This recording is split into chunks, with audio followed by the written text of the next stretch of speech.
Welcome everyone. Hello and welcome to the Arthur V. Morrow Institute for Peace and Justice at St. Paul's College at the University of Manitoba. My name is Jason Brennan and I welcome you to today's lecture.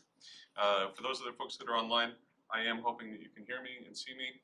We've had to do a few things to make that technically work today because things weren't quite working properly. And so in a moment when I finish speaking, I'm going to check, and if there's anything not working, please put a little comment in the Q&A and I'll try and make sure that it is working for you. But thank you for joining us online as well. The University of Manitoba campuses are located on the original lands of the Anishinaabe, Idinuak, Inisinuak, Kodioyate, and Dene, and on the national homeland of the Greater Métis. We respect the treaties that were made in these territories. We acknowledge the harms and mistakes of the past. We dedicate ourselves to move forward in partnership with Indigenous communities in a spirit of reconciliation and collaboration.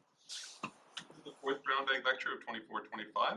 Please visit our website to see descriptions and find registration links and recordings for future lectures, and also links to video recordings of past lectures. Today's lecture is taking place online and in person, as I mentioned. The lecture is being recorded for future broadcast on the Morrow Institute YouTube channel. The lecture will include 30 or 40-minute presentation followed by a question and answer session. Online viewers are asked to type their questions into the Q&A box. We'll do our best to get to as many of your questions as we can. The lecture will be 1 hour, ending at 12:30 to allow students and faculty to get through their one class. Today we are pleased and privileged to welcome University of Manitoba Peace and Conflict Studies alumnus Dr. Bob Chrismas. Bob's doctoral thesis was awarded the 2017 University of Manitoba Distinguished Dissertation Award for his groundbreaking research and publications, Interrupting Sex Trafficking in Canada. Bob's thesis was based on his academic research and grounded in over 40 years of police service in various law enforcement roles, including 34 years with the Winnipeg Police Service. Bob is also a published author of several works of fiction. He also serves as a member of our board of directors here at the Morrow Institute, and we're very grateful for that. The folks here at the Morrow Institute and our friends at the colleagues in the Peace and Conflict Studies graduate programs, we're very proud and excited the day we heard that Bob had been selected to lead Winnipeg's new community safety team. The team aims to address some of the most pressing and seemingly intractable social and community problems in our city in new and creative ways. Today we will hear from Bob about some of the characteristics required to ensure compassion is central to public service, and we welcome Bob, our friend, to the Brown Bag podium. Thank you.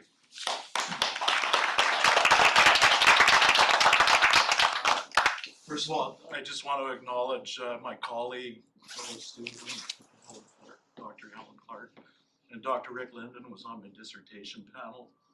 Really honored that you came here even with a wounded limb. Thank you for coming.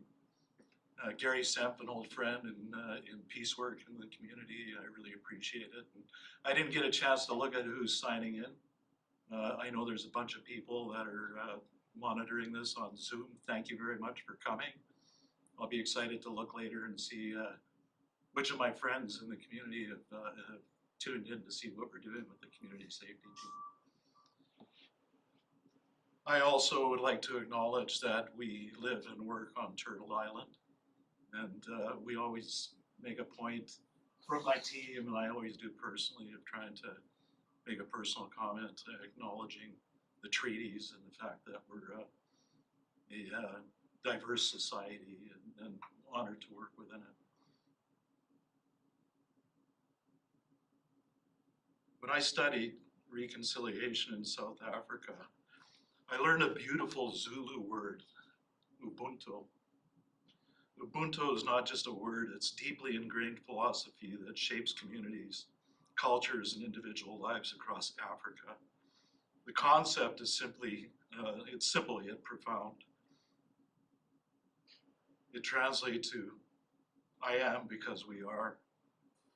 It stresses the importance of community and interconnectedness of all human beings. Ubuntu is an ancient African word meaning humanity to others. It reminds us that I am what I am because of who we all are. More fully transcribed, it means I am because we are, you are. It speaks to the fact that we're all interconnected and that one can only grow and progress through the growth and progression of others.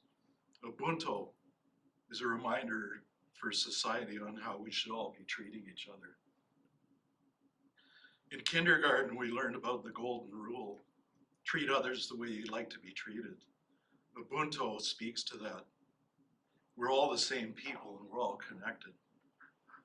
Although we don't have a word Ubuntu in English, that doesn't mean we can't emulate the word for everything else.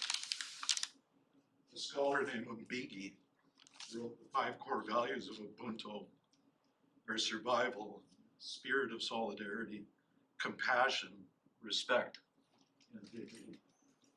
Ubuntu is essentially about togetherness and about all our actions and how we've impacted each other in society. It's the common thread of the United Nations global goals and motivation mission to end extreme poverty so that everyone everywhere can live equally. Ubuntu refers to behaving well towards others and acting in ways that benefit the community. Such acts could be as simple as helping a stranger in need, or far more complex ways of relating to each other.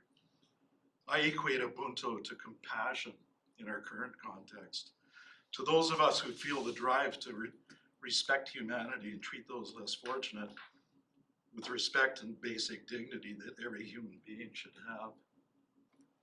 So I want to talk today about compassion and the work we're doing in our community safety team as an example of everything that we can embrace and that could be emulated by other public services.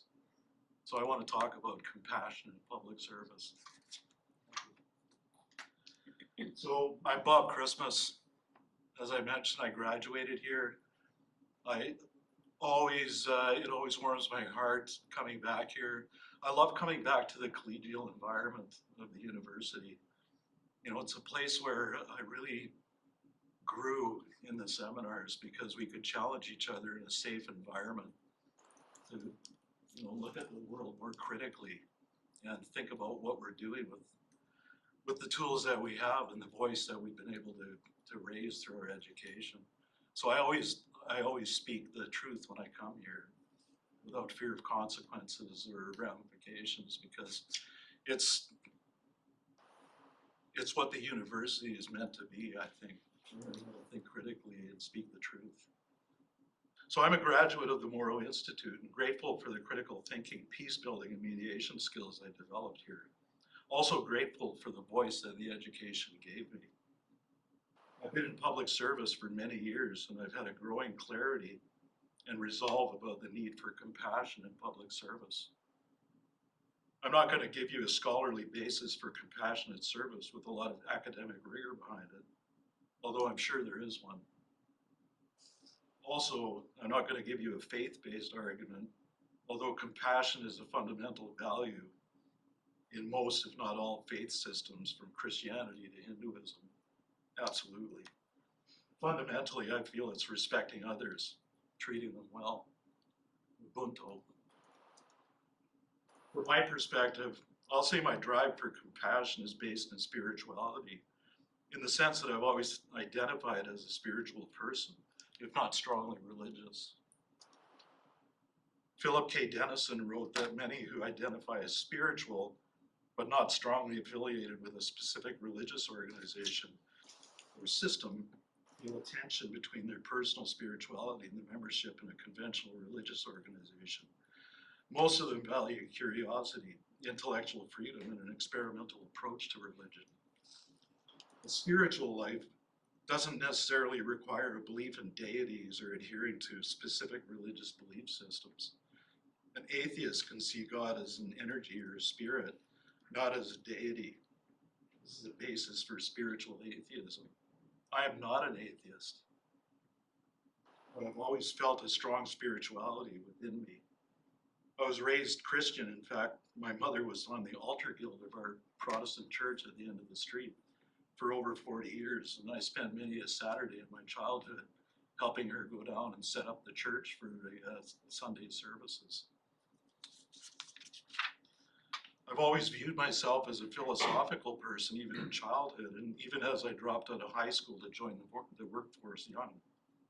For me, I wasn't getting much out of high school and decided to move on to other things in life. I always knew that, in fact, I would continue my education someday, but I decided at that time to continue it in other, less normalized ways.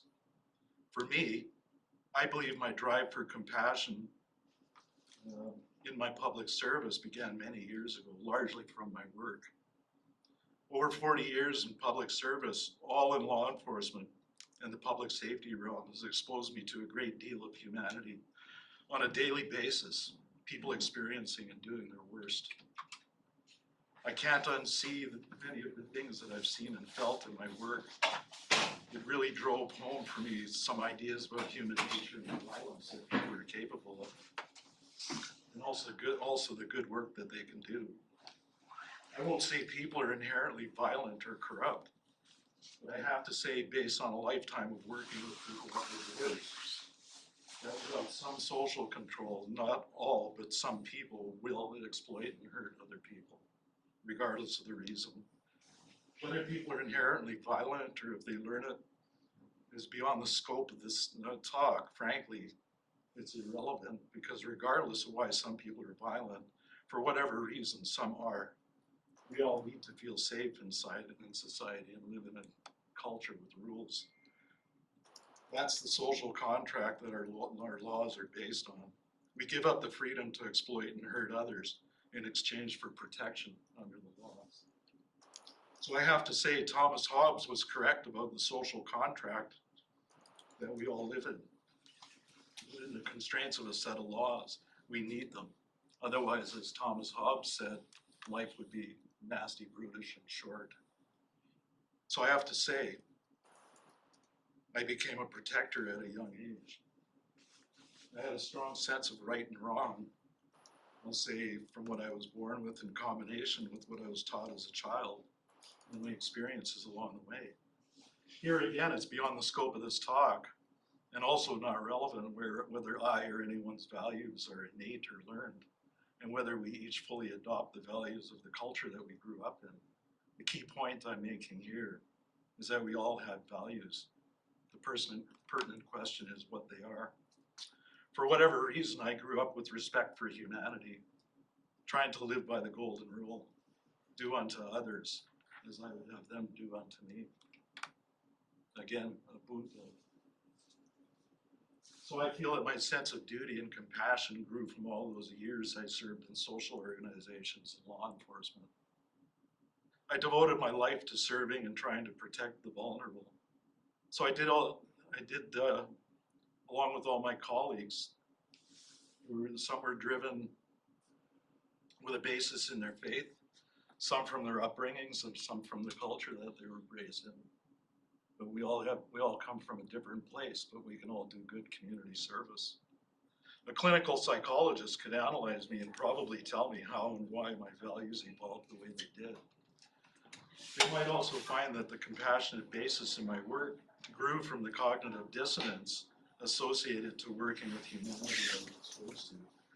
Feeling bad for victims, realizing the frailty of life through police work that required me to be stoic and help people deal with violence and death daily, and being professional in helping people who've been shocked by life with the sudden loss of a loved one, or the trauma of being violated. Those of us in public service, and especially the emergency services, feel the incongruity and the pain of not having the time and resources to serve the people the way we want to. It's really the definition of moral injury, not being able to do what you signed up for as well as you can, and knowing that you could do better if you only had more resources and time. These micro traumas from not being able to fully help people and accumulate, they can accumulate for many of us over a lifetime of service. Everyone in emergency services experiences post-traumatic stress. I'll say that again, everybody. Just thankfully for most people, it doesn't develop into a full-blown disorder. If we don't decompress the accumulation of daily stressful events and micro-traumas, it can be death by 1,000 cuts. So in our new safety team, we debrief thoroughly every day in our sharing circle. It's a simple concept, but it's not just done in most emergency services, due in part to the demands. And I can tell you from 34 years in policing, they just didn't make the time to do it, and they weren't afforded the time to do it. So it was just one traumatic event after another all day long, and at the end of the day you go home and you don't want to bring it home to your family. So we're trying to build structures into our current team that will overcome that for people. For much of the last 13 years of my policing career, I was a duty officer overseeing all police operations for the city of Winnipeg when I was on duty. Me and my colleagues could see the growing service gaps as demands increased and social conditions deteriorated, especially during and after COVID. My peace and conflict studies here at the Institute further deepened my understanding through knowledge about how things could be better. Welcome, by the way, thank you for coming. I also traveled to places like Africa, India, and Asia to gain a deeper sense of what we do well in Canada and what we could improve. Chief Devon Clunas saw this in me, and it aligned with his vision that I supported crime prevention through social development. So I'm thankful for the time when he was in the police service.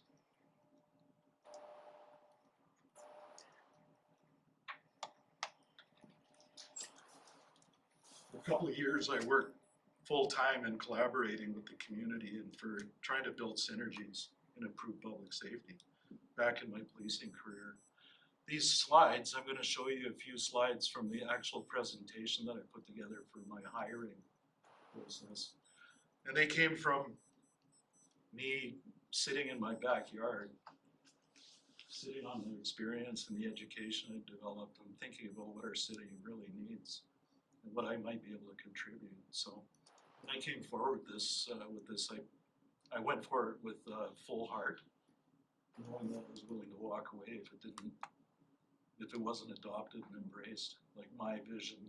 And a big part of that was having compassion in public service. So even back in 2016, this was the very first slide from my hiring interview, and I told the CAO and deputy CAO, congratulations on reaching this point, because the way the job description read was what I had envisioned along with other city leaders many years before. So in 2016, I traveled with Deputy Mayor Mike Pactacan. I was a staff sergeant in the police service with him and the head of Winnipeg's Community Services, Clive Whiteman, to see their innovative, pioneering approaches to community-based public safety. And it involved a lot of collaboration, conflict mediation, and diversion from the criminal justice system. And it also really involved a key element of having a backbone organization that could coordinate public safety elements within the city. And we came back very inspired and with a thought, and one of us was the deputy mayor, Mike Pactacan, and we were going to do it. But for a number of different reasons, it actually didn't happen at that time. But I saw this as an opportunity to further that kind of collaborative vision.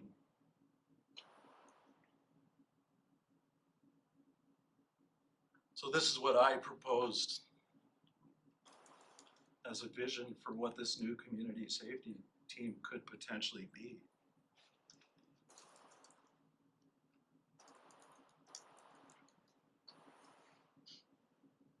We stood up the team so extremely quickly, pushing all the city's departments really to the end of their limits, and really the whole civic service bent over backwards to do so much to enable and empower us and make it happen. To stand up a team in really a month, hiring, creating job descriptions, HR processes, finding a place to work out of with buildings, designing and acquiring equipment, the legal aspects, coordinating with the province on empowering these people with peace officer status.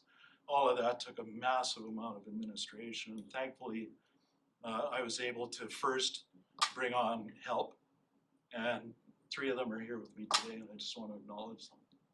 I'm so thankful for them coming on early and embracing this vision and really making it happen. So Nikki Cheney, they're in the gray jacket, and Sean Berman and Christine Welch are 3 of my colleagues.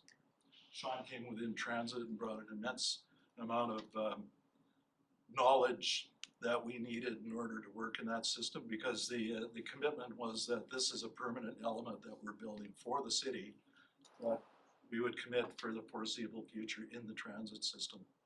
Because really, all of the social problems in the city were exacerbated within the transit system. And it was really in a crisis. So we made commitments, and we're still following through on that commitment. Eventually we'll evolve to other things. And Christine came from a career in policing, and she's a wonderful coach and mentor for all of our officers. We've got a particularly diverse team, and she's played an instrumental role in building the culture within the team and rallying all of their special backgrounds and talents together. So we developed a plan. I developed a plan and proposed what this would look like, how it could unfold. Write down, and don't worry about reading all of these words. I'm going against my own rules here because I usually don't like to bring even a PowerPoint, and I hate PowerPoints with too many words, but this is, for example, the kind of thought that went into actually envisioning this team and then establishing it. So you could look back on the video and freeze at this frame if you want to actually look at it. The thing that strikes me is just how fully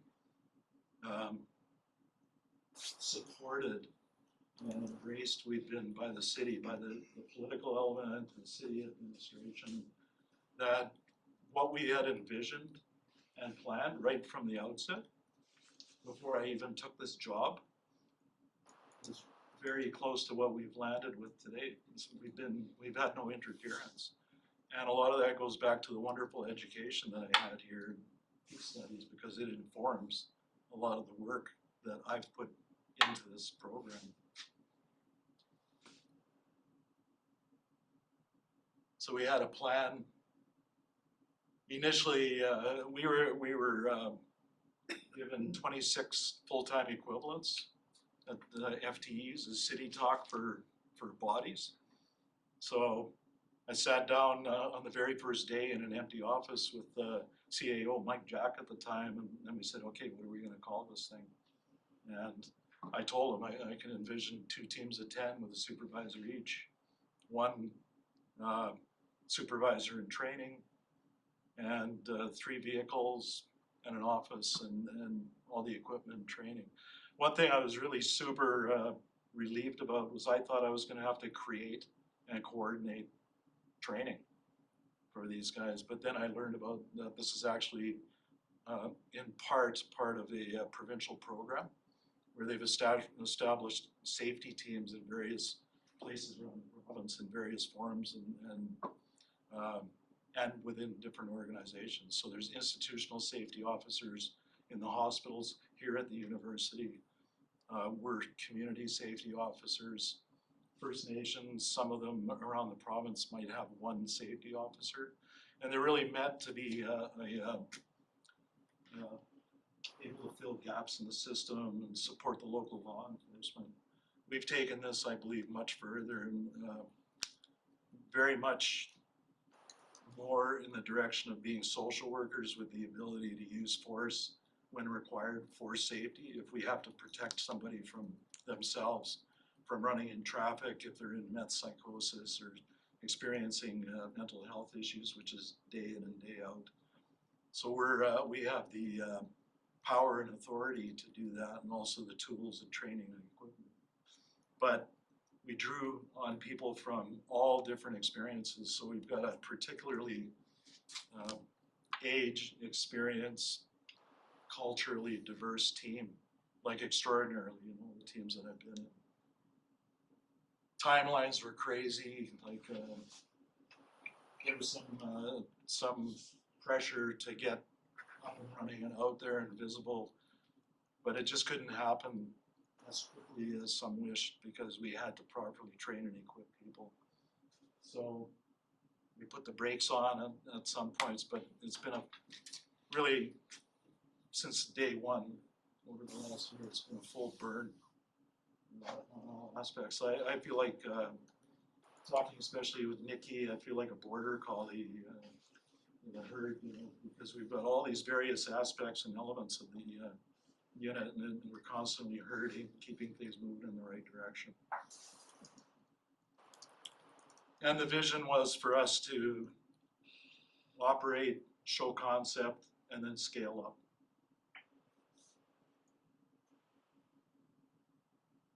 We did hire outside consultants to do performance measurement and benchmarking, and now we're approaching the 1-year mark in the field. So we'll be repeating that research in the near future, in the next couple of months. We also have brought in some students in criminology here who are looking at evaluating our sharing circle for how it sits in the context of all law enforcement and effectiveness. And we have a couple of doctoral students who are looking at how they can support and collaborate with us. I just note, I had thought about potential media points like that we might put out there right from day one. And I had had some experience with the media. I've had a lot more now over the last year because there's a lot of interest with the new unit. I just note my vision was to put this out as a compassionate, trauma-informed approach to helping people who are more vulnerable. So this is the training that I had thought that we would require, and this is based largely in my policing experience. My team will note that it turned out being quite a bit more abbreviated. One challenge that we had was they really needed us in the field, and we also, because we were a brand new unit and taking a brand new concept and enabling it in the field, we didn't have a chance to field train. So I envisioned a long, long period of field training where we could train people. It just couldn't happen. So those first few days were very awkward, and we're still feeling our way to this day because our authorities, there's been some labor issues that we had to overcome. We've negotiated a lot of aspects of the work that we're doing. So we've had to be continually flexible. So we've developed a culture of flexibility within the team as well to flow with things. So we were able to get out there, and now I think people are getting a lot more comfortable with the work they're doing, and we're really starting to empower, especially the compassion and the dignity and trauma-informed approaches that we really want to focus on with the unit. Equipment. Initially, I had proposed let's go unarmed for a variety of reasons, but it's just so volatile out there, especially with the focus within transit, that I walk back on that, and we do carry a baton. So body armor, but worn under the clothes. So it's not as formidable because a lot of people are triggered by uniforms. And we find very few cases where we have to use those tools. Handcuffs, you know, safety gear, very visible. That's not us, by the way. That was just what I had, some snapshots that I had grabbed to talk about the concept in my hiring interview. Radios, vehicles. We've got 3. We're building a 4th one right now. 2 of them have protective barriers in them so we can safely convey people if we had to detain them to either the hospital or for their well-being to the Main Street project. Or a majority of the rides that we give people, we call them safe rides. We're just trying to give them a ride to a safer, better place. So a key concept, well, I don't want to walk off camera, but I really felt strongly about the need for a sharing circle in our office, a permanent fixture where we could talk openly and debrief things, and also build trust with the community. So I really wanted to stay away from the traditional classroom concept. This is our office today. So we meet in the morning, give people a clear mission, what they're focusing on for the day. And then we meet at the end of every day and we unpack and we learn from each other, from everyone else's experience. So everyone shares the calls that they've been on, the things that they've been working on the street. And at this point, after 1 year in, it's super heartwarming to hear people talk about, they know a lot of the vulnerable people who we're dealing with on a daily basis by name. And the trust is growing in the community, and more people are reaching out, understanding that we're not there to enforce. We have the ability, we could enforce bylaws and provincial acts. We haven't started doing that. The real fundamental reason is because I don't see any circumstance where there's any advantage to laying a $500 tag on somebody who's vulnerable and homeless. So we're offering the services, we have those abilities, but we haven't actually even built the mechanisms to write a ticket yet.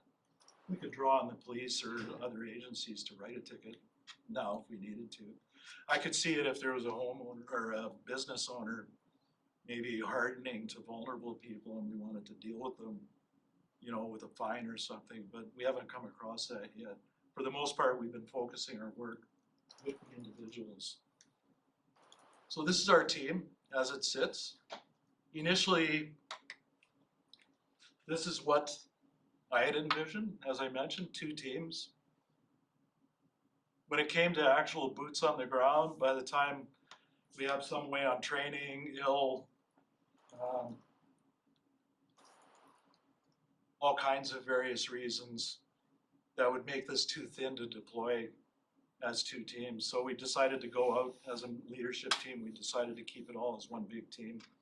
So we all work together on the same shift, and it's limited our ability to be out there, but it's increased our ability to work together and have impact on the days when we're working. So we've been intelligence led and data focused and intelligence led.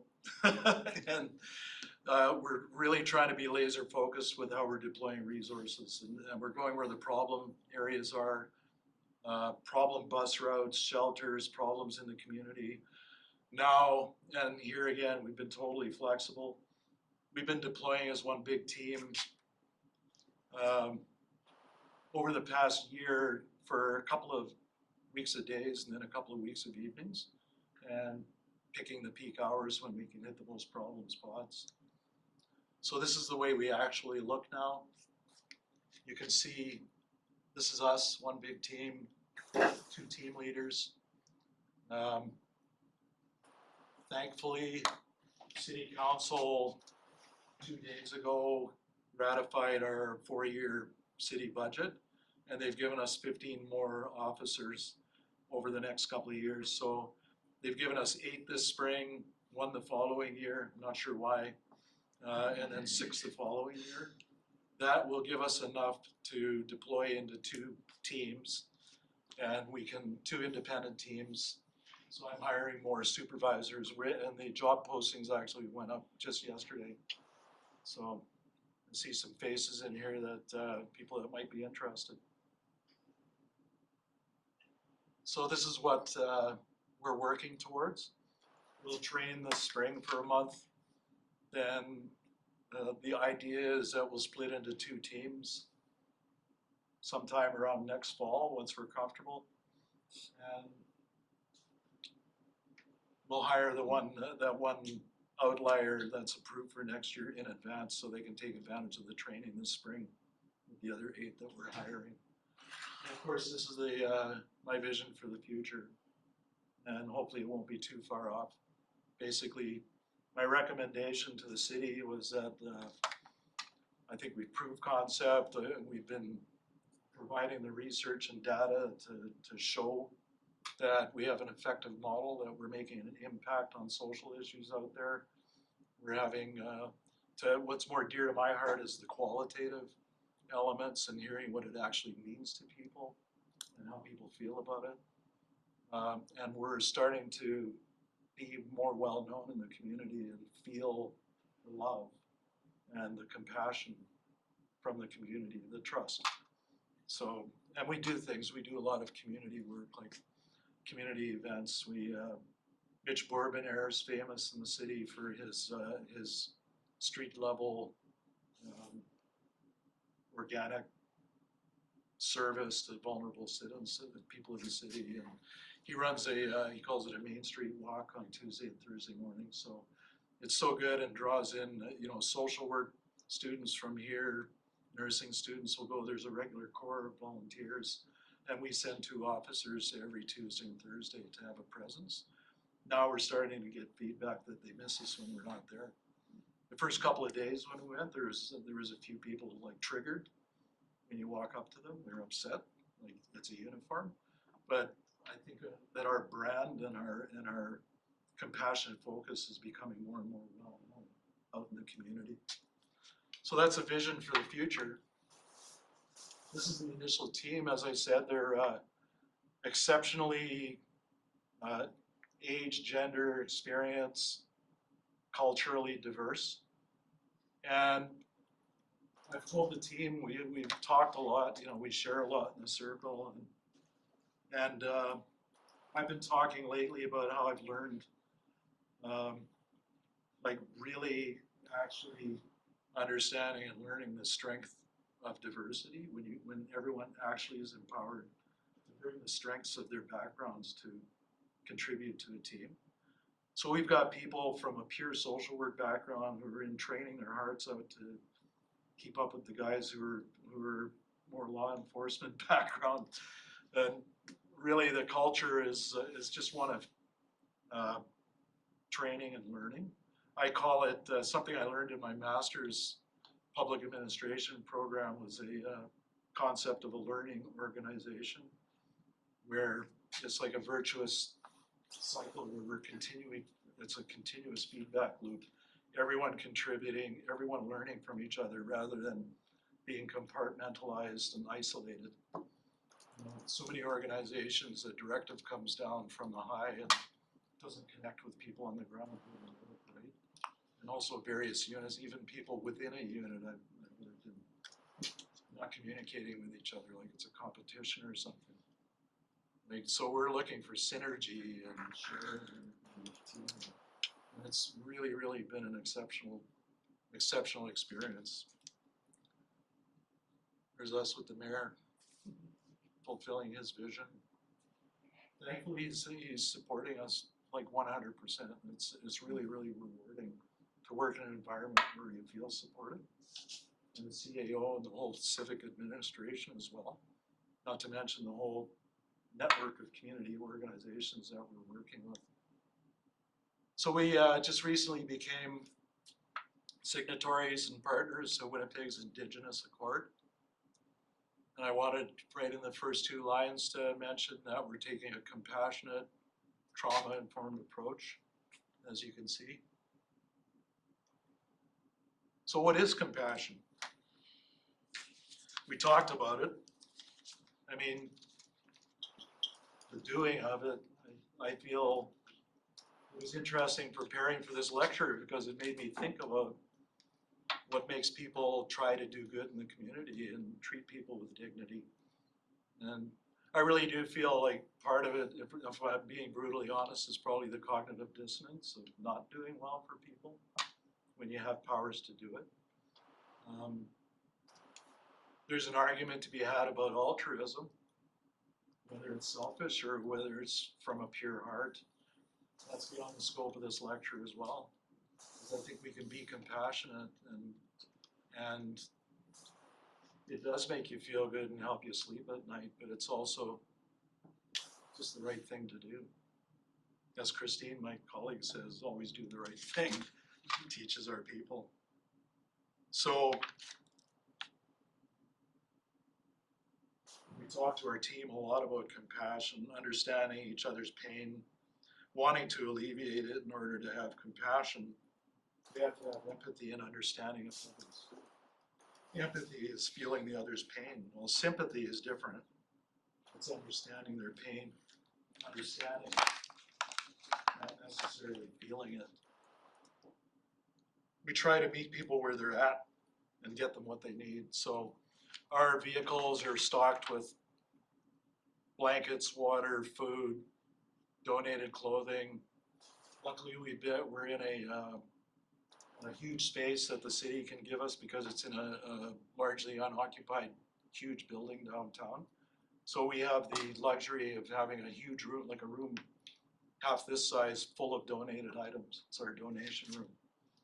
And it's just heartwarming to see our people out there. They get on the radio.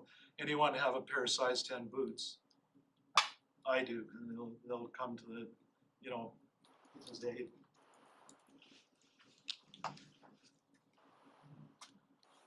So Dutton, Workman, and Hardin found that compassionate leadership also facilitates feelings of dignity and well-being, contributing to people's feeling of connectedness to others. So that's really, in our approach to leadership, that's where we're trying to encourage and support each other to do as well. Just continually empower people to share and be leaders themselves. So what are some of the benefits of compassion in public service? Are we running out of time, Jason? No, there's a bit of noise, I'll take care of it. So it can reduce stress, give you better job satisfaction, gives you a better sense of the relationships you have, both at work and with the community and the work you're doing, and better outcomes, in my opinion. How can you show public service compassion? Be a good listener, be empathetic, put yourself in the other's shoes. Be patient, be aware of your own biases. We talk a lot about all these things in the unit, and we come back and keep revisiting it. Set healthy boundaries with people. We've had to do that because really, as we're becoming known and developing relationships with people in the community, they're coming to know us as a place they can go. Some people, it's clearly a lifeline for them. So it becomes difficult doing that work because, you know, we have people who will run up to us now and they know that we've got water, we go with coffee, you know. But they will also, you can tell that it's tragic that there's so many gaps in the system, as my friend Helen Clark knows. She teaches in the social work faculty, and plus she's cooking to 600 kids up north. She's taught me over the years about the terrible system gaps, and Dr. Linden was just talking to me about potentially looking at the impacts of growing up in the child welfare system and how it could be better addressed. Really, a lot of the findings from my doctoral dissertation as well. How we can get better outcomes out of the existing system of resources. So this is just a few pictures that I brought from our team in action. Here they are delivering Christmas hampers that they've gathered. I just love these images that we capture. Just being down there at the ground level and helping people on a human level where they're at.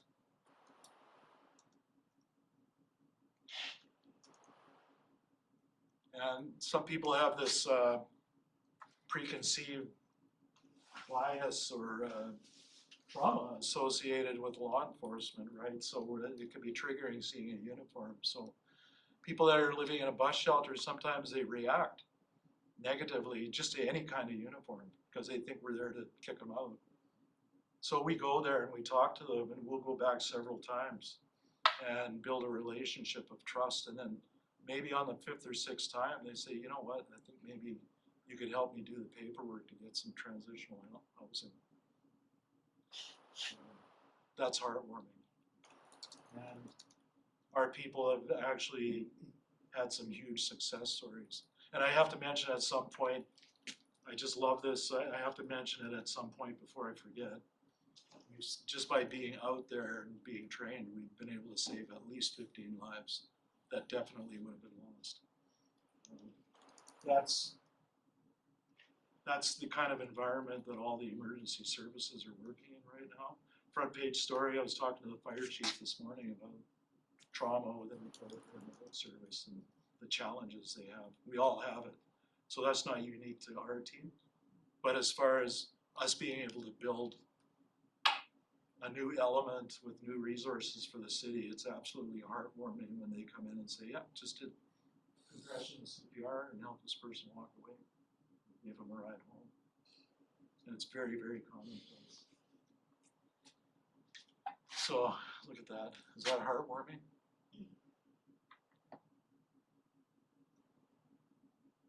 And these, I mentioned we're trying to get out there and have the uniform seen at community events and festivals. This is the Sikh festival.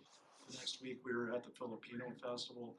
The Filipino members in our unit were proud as hell, representing our team and our uniform at the Filipino festival.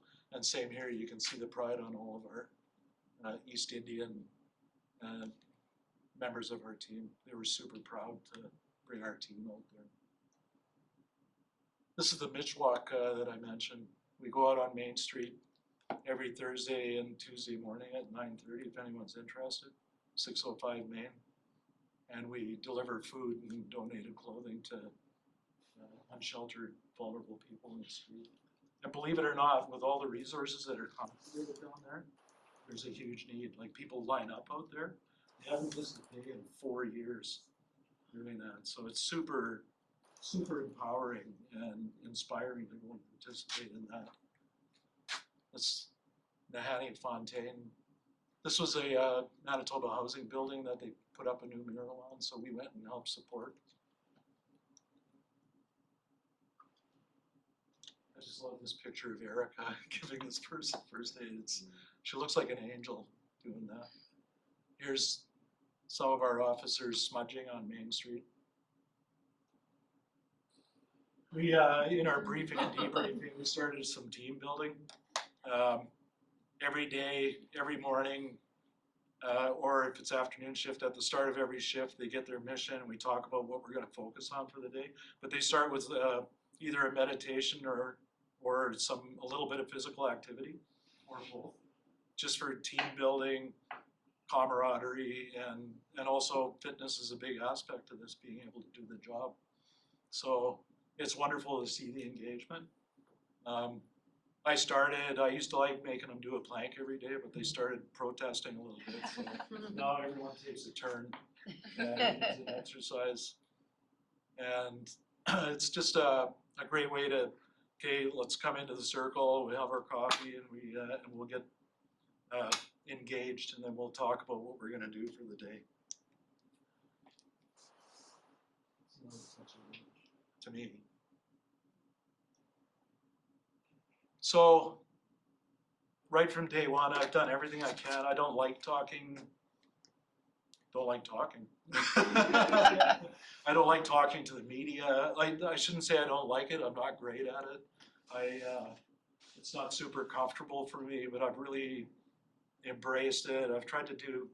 I just decided to really, really try and do the best I can with this team, with this wonderful opportunity to create a compassionate resource to help people in the community. And a big part of that is getting the word out there, keeping momentum on what we're doing, keeping public support, political support, everybody's support, and then gaining trust with all of the agencies that we want to participate in. You know, that safety net that I mentioned at the outset.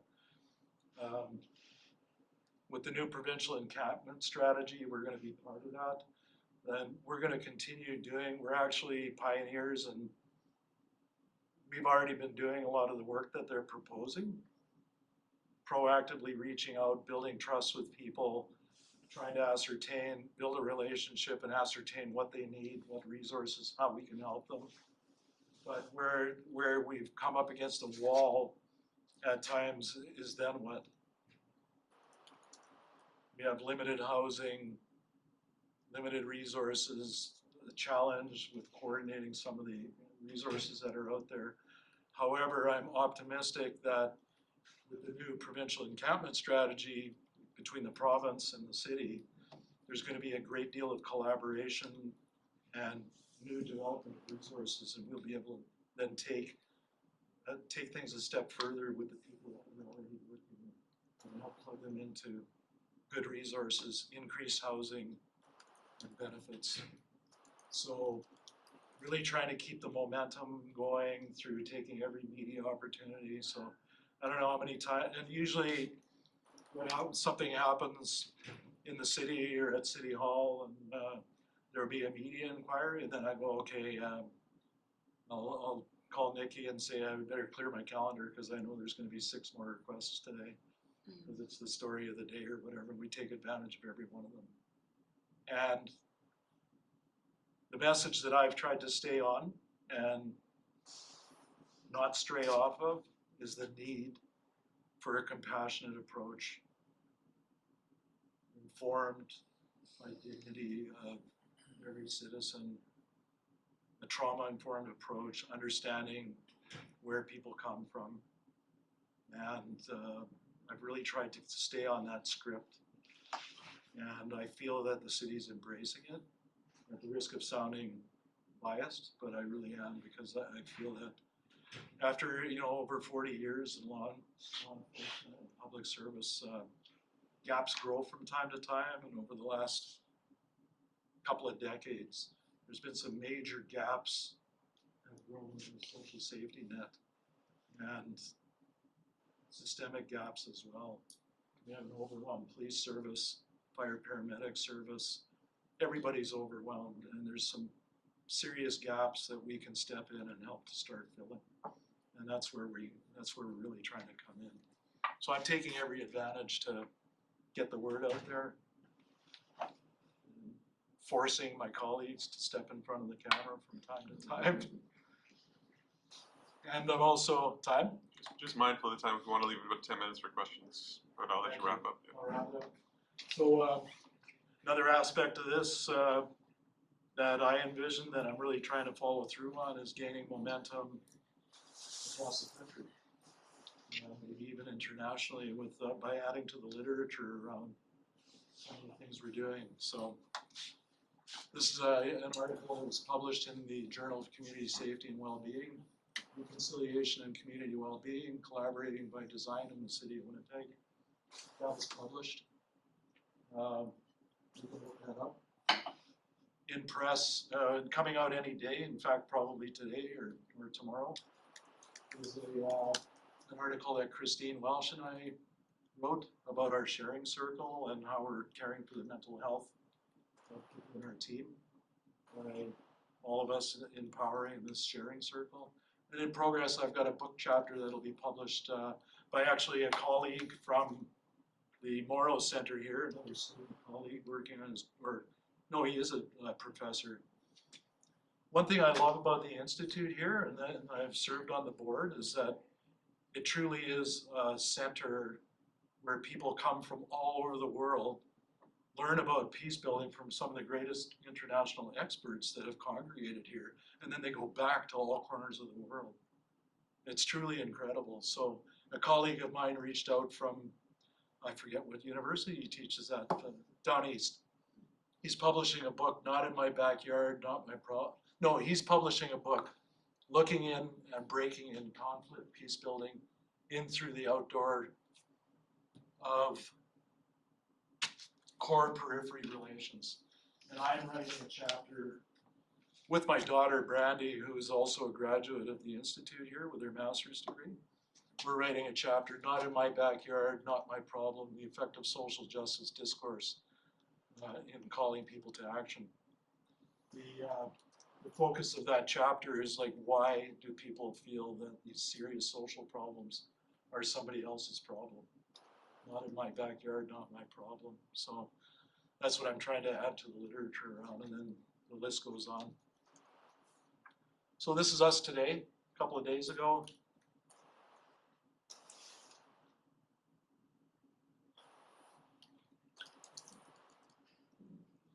I thank you all for having me, and I'll be open to any questions.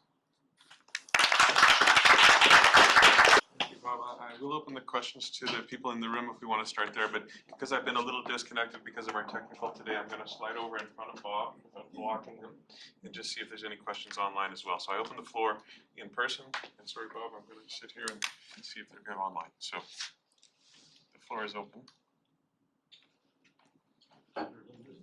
One of my MA students is just finishing an evaluation of the Downtown Community Safety Partnership, and there seems to be a lot of overlap in the clientele and in some of the methods, like the story you told about filling your vehicle up and giving stuff away is identical. What relationship do you have with them? Or do you? We're partnering. Oh, good. Yeah, we work with them on a daily basis. There is quite a bit of overlap. Yeah. the gap that we're able to fill with the service delivery is there, and they do wonderful work, by the way, DCSP. They're also compassion-oriented, trauma-informed. They're dealing with people. They don't go hands-on. So if somebody's like literally hurting themselves, or if there's a fight in progress, we are better equipped with our tools and equipment to step in. We can actually detain somebody, and then we've got a collaboration with the police service and fire paramedic service. So we actually deal with a lot of issues with them, and we can continue that service delivery where they're more constrained. I like their leadership. Yeah. There's a question online. Well, there's one more in the room, and then we'll go online. By all means, start. Okay, thank you. I'm Robin. I'm a fourth year criminology student here. Thanks a lot for your presentation. It was super interesting. I'm just wondering if you could expand a bit more on how you think that the work of your team will change, or if there will be changes, or what that would look like with this new housing initiative of the NDP provincial government. You kind of mentioned that a bit. Yeah, I can actually answer that really succinctly. I was immediately concerned that, oh wow, they're going to be looking for a lot of all the different elements in the city to fill all the various roles. Their plan, the gist of it, is to go and talk to people, give them 30 days notice, and then get them all the resources that they need in order to move them from encampments. There's a constitutional challenge in doing that if you don't have appropriate housing to offer to people. Now they're planning on building that housing with all the appropriate resources. I'm hopeful that the resources will be adequate and great. And so I was concerned that we might be drawn in by people with a higher pay grade than me. So, but we've had initial meetings, and we've already, as I said, we've started, I think, pioneering how to approach and work with people in the street, but we've volunteered the resources exist. So the high-level meetings that I've had so far have indicated our role will remain on our current mission within transit, and we will work primarily with people who are living in the bus shelters on the transit system. Thank you, Bob, and thank you, Robin, for the question. We have a question online. Eileen, if you'd like, I'm going to allow you to ask your question. So if you're there and if we can hear you, please go ahead, Eileen. Yeah, my name's Eileen, and I live downtown. I'm a senior, and I see, your team, but I see the concerns every day. It's heartbreaking to see our young people sitting in parking lots, freezing. And, I know some of the teams go around and hand out water and maybe a cookie, but could we not, do you have any sway in opening a soup kitchen right downtown so they don't have to walk all the way down North Main or something to find food? There's an old building just to the west of Giant Tiger on Ellis, been empty for years. There is places, and I just feel we should be providing food and possibly a place to sit during the daytime. I know they can't do much else. I'm also well aware that some people are scared of other people, they like their own grouping, but there has to be a way to work this out. And I wonder if you have any sway with that. Well, yeah, obviously we make recommendations. I've volunteered my own time in the soup kitchens and working with vulnerable people in the street, and I agree, it is heartbreaking. And that's where my heart and drive comes from in this work and the people I work with.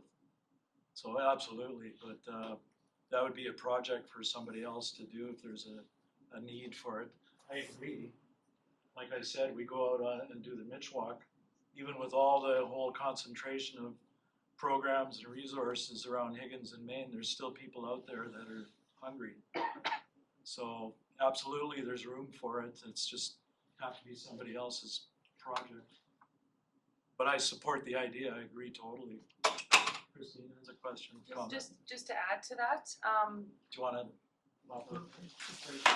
You can be heard from anywhere in the room, so Okay. if anyone's speaking. Just to add to that, thank you for, because that's a very thoughtful question that you just raised. I forget your name, I'm sorry. But I heard you say that that you believe that people are having to go all the way to North Main.